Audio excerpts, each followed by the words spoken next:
യെശയ്യാ പ്രവാചകന്റെ പുസ്തകം 1-ാം അധ്യായം 18-ാം തിരുവചനം.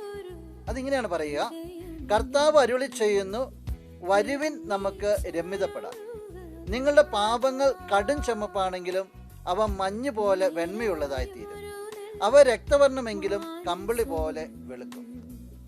നിന്റെ കർത്താവ് നിന്നോട് പറയാണ്, നീ നിന്റെ പാപങ്ങളെക്കുറിച്ചോ ജീവിതത്തിന്റെ കുറവുകളെക്കുറിച്ചോ ആകുലപ്പെടേണ്ട കാര്യമില്ല. കർത്താവ് നിന്നെ വിളിക്കാം, വാ, ഇങ്ങോട്ട് വാ.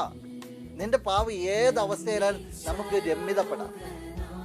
പ്രിയ സഹോദര സഹോദരി, കർത്താവ് രമ്യതയുടെ സുവിശേഷവുമായിട്ട് നിന്റെ പിന്നാലെ വരുന്നുണ്ടെങ്കിൽ ഒന്ന് നീ ചിന്തിച്ചോളണം, നീ നിന്റെ ജീവിതത്തെക്കുറിച്ച് വറി ചെയ്യേണ്ട കാര്യമില്ല.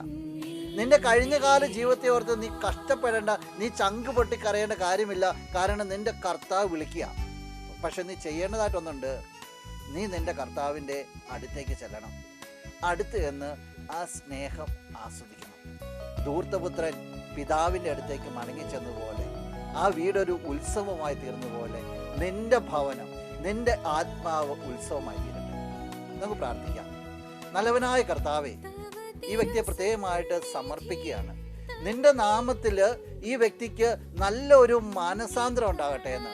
മനസ്സിൻ്റെ അന്തരം എന്ന് പറയുന്നത് നിന്നെ അനുഭവിച്ചറിയാനുള്ള ഒരു അവസ്ഥ ഉണ്ടാകട്ടെ എന്ന് പ്രാർത്ഥിക്കുകയാണ്.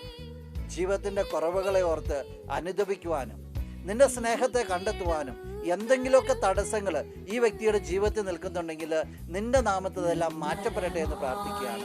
അഭിഷേകം കൊണ്ട് നിറയപ്പെട്ടെ എന്ന് പ്രാർത്ഥിക്കുന്നു. തിന്മയുടെ കെട്ടുകൾ ഈ വ്യക്തിയിൽ നിന്നും ഈ വ്യക്തിയുടെ ജീവിതത്തിൽ നിന്ന് നിന്റെ നാമത്തിൽ മാറ്റപ്പെടട്ടെ എന്ന് പ്രാർത്ഥിക്കുന്നു. ഇപ്പോഴും എപ്പോഴും എന്നേക്കും. ആമേൻ.